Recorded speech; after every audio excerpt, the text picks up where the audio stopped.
About 8 years ago, Disney released a big-budget western based on an old radio serial and involving the talents of people who previously launched one of the studio's most successful franchises. That film was The Lone Ranger, and to put it mildly, it was not a success. In fact, it became one of the biggest box office flops in history and was ravaged by critics. However, the story of how the Lone Ranger got there is fascinating, and even the film itself is an interesting watch, despite its flaws. I'm going to explore why Disney felt the need to spend so much, and some of the merits and problems with the movie. To most people, it's puzzling why Disney felt the need to spend over $200 million on a film adaptation of The Lone Ranger. And yes, it does not make a lot of financial sense. After all, this is not a brand most of Disney's target young and family audience would be familiar with. The character was first introduced in a successful radio series in 1933, then appeared in a few movie serials in the late 30s, and eventually a hit television series, which ran on ABC from 1949 to 1957. There have also been books, comics, and cartoons starring the Lone Ranger. There was a movie called Legend of the Lone Ranger released in 1981, which was poorly received and flopped at the box office. And in 2003, the WB aired an extended pilot for a possible television series starring Chad Michael Murray, which was not picked up and was quickly forgotten. By the time the Disney movie was released in 2013, there was not exactly a large audience clamoring for a Lone Ranger movie. The opening weekend demographics even skewed older than Disney's usual audience, with 24% being over the age of 50. What percentage of viewers were under 18 years old? 16%. Not exactly what you're looking for with a supposed four-quadrant tentpole. Then there's the issue that westerns traditionally are not a big sell overseas.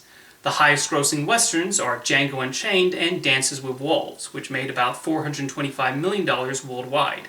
The Lone Ranger, with its estimated $250 million budget, needed to make considerably more than that to turn a profit. So with everything working against the movie, why did Disney take a risk on it? 4 words: Pirates of the Caribbean. That massive blockbuster success was one of those films that had flop written all over it before it reached screens. It was a film adaptation of a theme park ride, a newfangled concept that had resulted in The Country Bears a year earlier. It was a pirate movie, a genre that had not seen success in decades, with the massive bomb, Cutthroat Island, being a still recent memory. The lead actor was Johnny Depp, who was known for headlining quirky independent films rather than massive special effects blockbusters, and his performance involved a Keith Richards impression for some reason. The movie also went over budget and was the first Disney-branded film to receive a PG-13 rating. Michael Eisner came close to pulling the plug so many times, yet decided to keep production going. By conventional Hollywood wisdom, Pirates of the Caribbean should have been a massive money loser for Disney. Instead, it was a crowd-pleasing hit that was one of the biggest blockbusters of the year and launched a lucrative movie franchise. So with Johnny Depp, director Gore Verbinski, producer Jerry Bruckheimer, and screenwriters Ted Elliott and Terry Rossio all deciding to reunite to make another film, it's understandable why Disney would want to greenlight it, even with every Hollywood rulebook telling them not to. Surely lightning can strike twice. Now, that's not to say Disney did not have some concerns about letting The Lone Ranger go forward. The studio heads had a problem with the proposed $260 million budget, which was considered too expensive for this kind of movie. Even most superhero movies don't cost that much. So the filmmakers deleted some parts of the script that would have increased the budget, and they agreed to take pay cuts, which tells you how passionate Verbinski, Bruckheimer, and Depp were about making the film. They were able to get the film budget down to $215 million, which is admittedly still a lot. But again, this team had beaten the odds before, so sure, go ahead and make The Lone Ranger. However, what they did not count on was the weather issues that would plague the production and push up the budget. Not to mention Verbinski's process, which involved building an actual western town in the desert and a working railroad with real trains. This all led to the budget becoming considerably higher than planned, which I'm sure Bob Iger was not happy with. With the business side of things out of the way, what did I think of the actual film? I thought it was okay. I certainly don't agree with the beating it got from critics, but I'm also not going to defend it like other recent Disney flops like John Carter, Tomorrowland, and the BFG. I think The Lone Ranger starts off with a lot of promise, and the ending is great. It's the lengthy middle portion of the movie that underwhelms me. I want to start with the positive though. For one thing, The Lone Ranger is a really well-mounted production. The hard work of the entire crew really comes through, with extra credit going to production designers Jess Gonshore and Mark Crash McCreary, costume designer Penny Rose, and lead makeup artist Joe Harlow.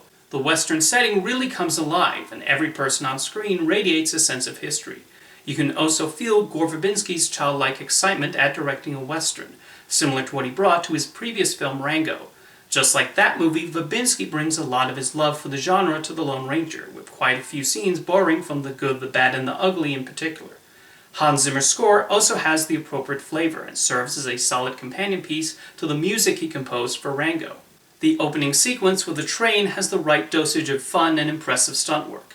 There's an energy in how the scene progresses, and it also serves its role in introducing the lead character, John Reed, and the younger version of Tonto. Both times I've seen The Lone Ranger, I looked forward to what was to come, because of the excitement and humor presented in the opening. And then the plot really starts. We get a long setup leading up to John Reed becoming the Lone Ranger, in addition to a long sequence of events involving tracking down the outlaw, Butch Cavendish. The pacing becomes a lot more languid, and the longer the movie goes on, the less I find myself caring about the characters. The Lone Ranger runs 2.5 hours, and you feel it throughout most of the film. It's not helped by a device where we frequently come back to an older Tonto telling the story to a young boy at a carnival. I understand the point of this is to present the character as an unreliable narrator, but I feel you could cut out those parts and it would not affect the story much. Speaking of Tonto, I confess to not being the biggest fan of Johnny Depp's performance. He's presented as a goofy, wacky character, not too dissimilar to Captain Jack Sparrow, but I don't think most of the jokes land. Even Reed and Tonto's relationship did not do it for me, as I did not sense much of a chemistry or growing friendship between them. There's also an uncomfortableness when watching Tonto, as he comes across as an offensive depiction of Native Americans. However, to the film's credit, it does not shy away from showing how Indigenous Americans were treated by white Americans. The Lone Ranger becomes quite a harsh commentary on how the United States was built off claiming the land from indigenous people. The Western genre also has a history of portraying them in not the most favorable light, and I think Verbinski was trying to comment on that with this film. There are some brutal scenes in The Lone Ranger, but they just don't gel with the comedy scenes involving Tonto. I've mentioned Cavendish, but there's another villain revealed near the end, in the form of Tom Wilkinson's railroad tycoon, Cole. He has a whole evil plot involving wanting to take control of the entire railroad, but I found him such a dull villain it was hard to care. The film also includes a romantic subplot between Reed and his brother's widow, which feels largely unearned and unwarranted. After the slog of the lengthy middle act, the Lone Ranger finally kicks into high gear again, when the William Tell Overture begins playing. At that point, Verbinski launches us into a fast-paced and brilliantly choreographed train chase.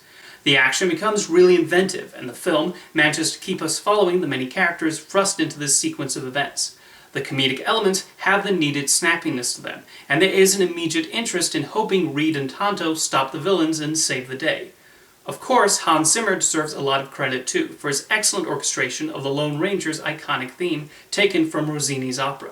He honors the original piece while also mixing it with his usual style and the leitmotifs heard in the preceding 2 hours. Watching this scene, I don't understand why this element of fun was missing from most of the movie. It makes one wish even more that the filmmakers had managed to create a tighter narrative.